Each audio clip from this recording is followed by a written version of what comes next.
प्रसंग चल रहा है। भगवान ने श्री उद्धव जी से कहा कि यदि तुम्हें कोई गला पकड़ करके दबा दे, तुम्हारे ऊपर मूत दे, थूक दे, मारे पीटे, गाली गलौज करे, तो भी तुम्हें सह जाना है। तो उनका प्रभु दुष्ट जनों के द्वारा किया हुआ अपमान सहना बहुत कठिन है, आप ऐसे समझाइए जिससे मैं इसे सह पाऊं। तो भगवान ने एक उदाहरण दिया तितु ब्राह्मण की कथा से। एक ब्राह्मण उज्जैन में रहता था, उसने जीवन भर धन कमाया ना, स्वयं भोगा ना, परिवार को भोगने दिया। तो पंच देवता बिगड़ गए, आग लग गई, सब धन भस्म हो गया। जो कुछ संपत्ति अचल थी उसे राज सैनिकों ने छीन ली। अब उसके पास धन नहीं रहा तो परिवार के वैसे उससे नाराज सब परिवार के लोग छोड़ दिया। अब अकेला, ना रुपया, ना पैसा, ना संपत्ति, कुछ नहीं। अब वृद्ध शरीर उसके मन में आया कि अब क्या करूं, अब भगवान के सिवा मेरा कोई नहीं। बड़ी कृपा जिसके ऊपर ऐसी विपत्ति आवे कि वह सोच पावे कि भगवान के सिवा हमारा कोई नहीं। जो रुपए का चिंतन करता है, रुपए का संग्रह करता है, तो 15 दोष उसमें आ जाते हैं। चोरी, हिंसा, झूठ बोलना, दंभ, काम, क्रोध, गर्व, अहंकार, भेद, बुद्धि, वैर, अविश्वास, स्पर्धा, लंपटता, जुआ और शराब। और ये 15 दोष आ जाते हैं जो धन का चिंतन करता है। केवल धन कमाने में ही, धन बढ़ाने में ही ये दोष उसमें आ जाते हैं। चोरी, हिंसा, झूठ बोलना, दंभ, काम, क्रोध, गर्व, अहंकार, भेद, बुद्धि, वैर, अविश्वास, स्पर्धा, लंपटता, जुआ, शराब। इसलिए जिसको इसी जन्म में अपना कल्याण चाहना है वो धन का चिंतन ना करे। गृहस्थ है तो पीछे आज चर्चा हुई, पंडित गया प्रसाद जी महाराज ने कहा, धर्म पूर्वक धन कमाओ, चिंतन भगवान का करो, धन का नहीं। भाई, बंधु, स्त्री, पुत्र, माता, पिता, सगे संबंधी जितने हैं, ये स्वार्थ के कारण तुमसे प्रेम करते। जिस दिन स्वार्थ नष्ट हो गया उसी दिन तुम देखोगे कोई तुमसे प्रेम नहीं करता। कोई नहीं करता यार, पूरी जिंदगी में देखा है, कोई नहीं करता। भगवान सत्य हैं, वो सत्य से रीझते हैं और सत्य तुम्हें बताएं। कोई प्यार नहीं, अपना स्वार्थ की पूर्ति हो तो फिर सब प्यार बहुत कड़वा संसार। राधा राधा जपो, अपनी मस्ती से चलो, ये जीवन भगवत प्राप्ति कर लो तो कर लो, नहीं तो धोखे में फंस जाओगे। धोखे में बिल्कुल धोखा है, पूरे जन्म के जन्म धोखा खाते चले आ रहे हैं। अब धोखा ना खाओ, सत्य स्वरूप भगवान का भजन कर लो, सारी बात समझ लो। कुछ समझ में आवे चाहे समझ में ना आवे, ये समझ लो हमारी श्री जी राधा राधा राधा राधा, और जो दुख सुख मिले उसे सह जाओ। यहाँ स्त्री, पुत्र, माता, पिता, सगे संबंधी, ये जो बड़ा स्नेह दिखाते हैं, ये कौड़ी के कारण एक दूसरे के शत्रु बन जाते हैं। ये लोग थोड़े से धन के लिए शुद्ध और क्रुद्ध हो जाते हैं, बात की बात में सौहार्द संबंध छोड़ देते हैं, लाख डांट रखने लगते हैं। यहाँ भगवान कह रहे हैं जरा सी कोड़ी के लोभ में एक दूसरे के प्राण लेने देने में उतारू हो जाते हैं, एक दूसरे का नाश कर देते हैं। यहाँ कौन किससे प्यार करता है? देवताओं की भी प्रार्थनी मनुष्य जन्म को प्राप्त करके जो भगवत प्राप्ति नहीं करता उसकी भारी दुर्गति होती है, अशुभ गति होती है। ये मनुष्य शरीर मोक्ष और स्वर्ग का द्वार है और नरक का भी द्वार है। भजन कर ले तो स्वर्ग का मोक्ष का द्वार बन जाएगा, का भजन नहीं करोगे तो नरक का द्वार है। इसको पाकर ऐसा कौन बुद्धिमान मनुष्य है जो अनर्थों के धाम धन के चक्कर में फंसकर अपने जीवन को नष्ट कर दे। जो मनुष्य देवता, छह पितर, प्राणी जाति, भाई, कुटुंबी, इन सब का भरण पोषण नहीं करता, उनको भाग्य देकर संतुष्ट नहीं रखता और अपने आप उधर पोषण करता है, वह कृपण अधोगति को प्राप्त होता है। अगर आप रुपया कमा के ला रहे हो तो पूरे परिवार का अधिकार है, पूरे परिवार की कामना पूरी करो, उनको पोषण करो, क्योंकि तुम घर के प्रधान सदस्य हो। अगर ऐसा नहीं करोगे तो तुम्हें नरक जाना पड़ेगा। अब वो ब्राह्मण सोच रहा है कि मैं अपने कर्तव्य से चित्त हो गया हूँ, मैंने प्रमाद में अपनी आयु, धन और बल, पौरुष खो दिया। अरे विवेकी लोग जिन श्वासों से साधना करके मोक्ष प्राप्त करते हैं, उन श्वासों को मैंने धन इकट्ठा करने की व्यर्थ चेष्टा में खो दिया।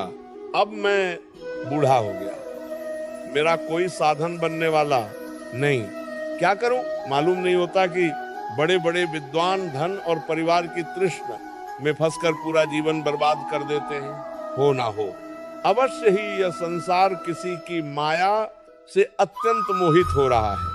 ये मनुष्य शरीर काल के विकराल गाल में पड़ा हुआ है। इसको धन से, धन देने वाले देवताओं से और लोगों से क्या हमें जाना है? आज नहीं तो कल जाना है। हमें यहाँ की मित्रता, शत्रुता, धन, वैभव, पद, प्रतिष्ठा, इससे क्या होगा? भोग, वासना, और उनको पूर्ण करने वालों से क्या जन्म मृत्यु के चक्र से कोई मुझे बचा सकता है? नहीं तो लाभ ही क्या फिर इनसे मित्रता करने से? वो ब्राह्मण सोच रहा है।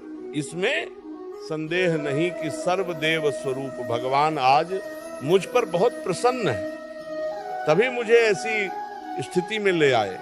कोई सहयोगी नहीं, तभी मुझे उन्होंने इस दशा में पहुंचाया। ये है भगवान की कृपा।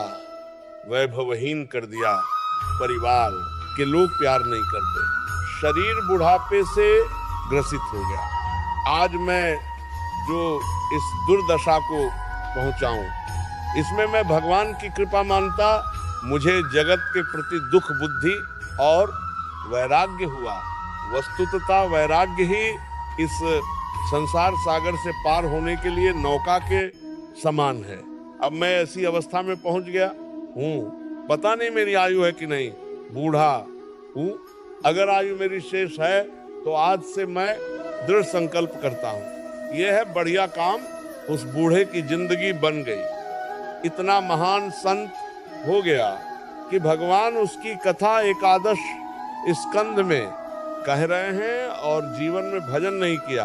परिवार के लोगों ने ठुकरा दिया, संपत्ति नष्ट हो गई। बुढ़ापे में उसको ज्ञान हुआ, मैं अगर मेरी श्वासें हैं तो मैं आत्मलाभ करूंगा। आत्मज्ञान में परमार्थ के विषय में सावधान हो गया हूँ। अब जितना समय बचेगा मैं कठोर तपस्या के द्वारा शरीर को कष्ट दूंगा और भजन के द्वारा भगवान की प्राप्ति करूंगा। तीनों लोकों के देवता गण मेरी इस बात का अनुमोदन करें कि मैं संकल्प करता हूं कि आज से एक भी श्वास खाली नहीं जाएगी।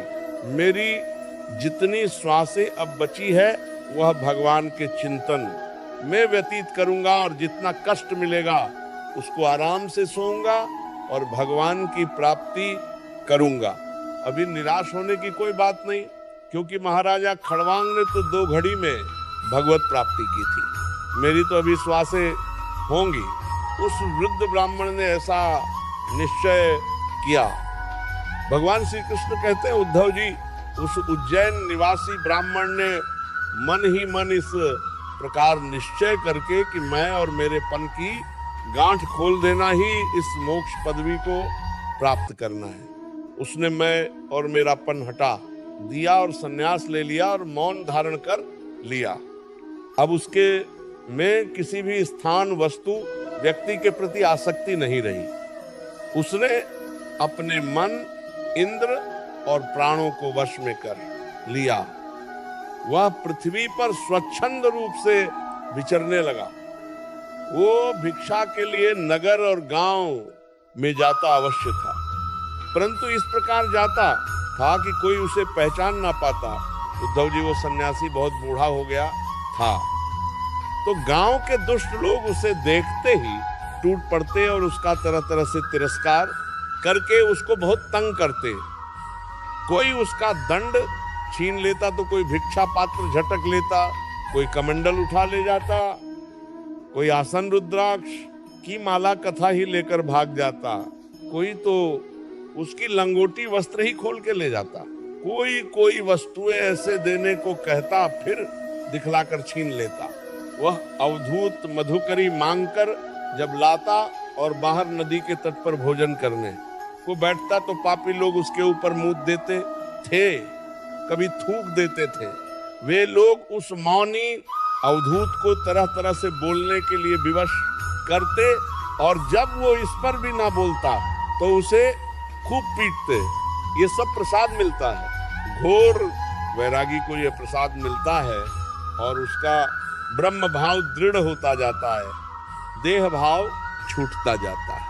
जैसे जैसे प्रतिकूलता आती है ब्रह्म भाव पड़ता जाता है पक्का, और देह भाव छूटता है, और जहां अनुकूलता आती है तो फिर देह भाव पुष्ट होता है।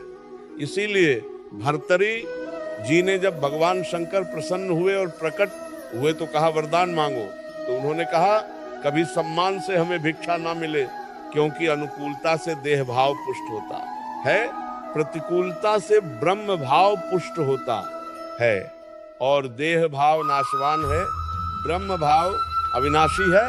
तो लोग उसको पीटते, कोई उसे चोर कहकर डांटने डपटने लगता, कोई कहता इसे बांध लो बांध लो, फिर उसे रस्सी से बांधने लगते। कोई उसका तिरस्कार करके इस प्रकार ताना कसते कि देखो देखो इस कृपण ने धर्म का ढोंग रचा है, धन संपत्ति जाती रही, स्त्री पुत्रों ने घर से निकाल दिया, तो अब इसने भीख मांगने का रोजगार करने के लिए संन्यास ले लिया। ओहो, देखो तो सही ये मोटा तगड़ा भिखारी धैर्य में बड़े भारी पर्वत के समान है। ये मौन रहकर अपना काम बनाना चाहता है। सचमुच ये बगले से भी बढ़कर के ढोंगी है, दृढ़ निश्चय है। कोई उस अवधूत की हंसी उड़ाता है।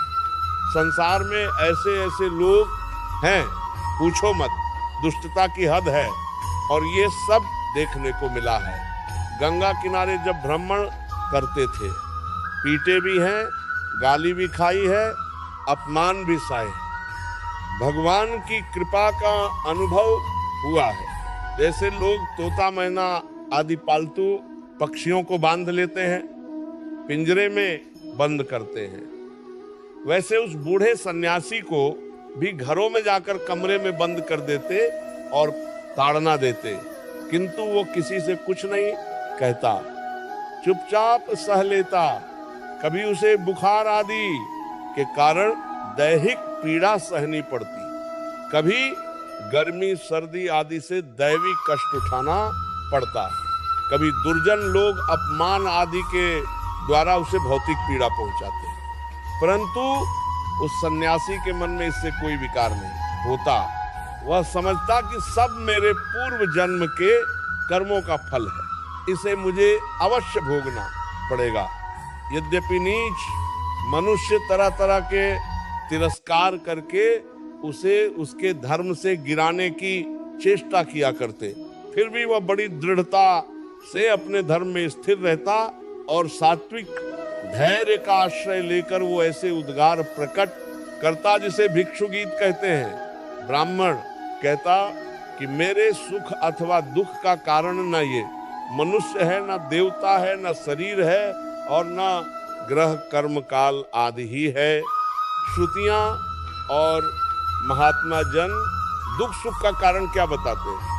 मन ही इस दुख सुख का परम कारण है।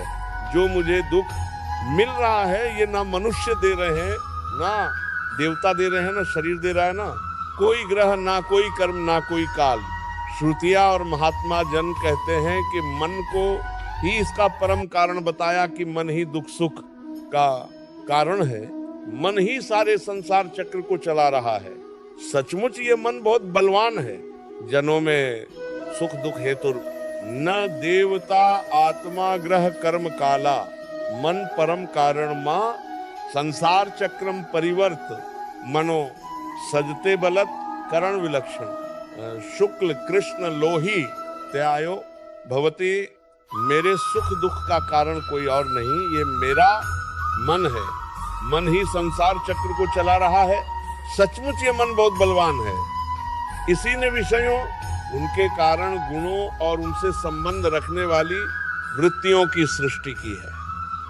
उन वृत्तियों के अनुसार ही सात्विक, राजस, तामस अनेकों प्रकार के कर्म होते हैं और कर्मों के अनुसार ही जीव की विविध गतियां होती है। मन ही समस्त चेष्टाएं करता है, उसके साथ रहने पर भी आत्मा निष्क्रिय है। वह ज्ञान शक्ति प्रधान है, मुझ जीव का सनातन सखा है और अपने अलुप्त ज्ञान से सब कुछ देखता रहता है। मन के द्वारा ही उसकी अभिव्यक्ति होती है। जब वह मन को स्वीकार करके उसके द्वारा विषयों का भोक्ता बन बैठता है, तब कर्मों के साथ आसक्त होने के कारण उनसे बंध जाता है।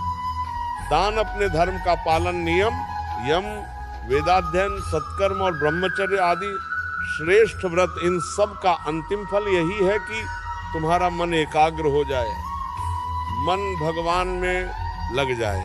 राधे राधे भक्तों।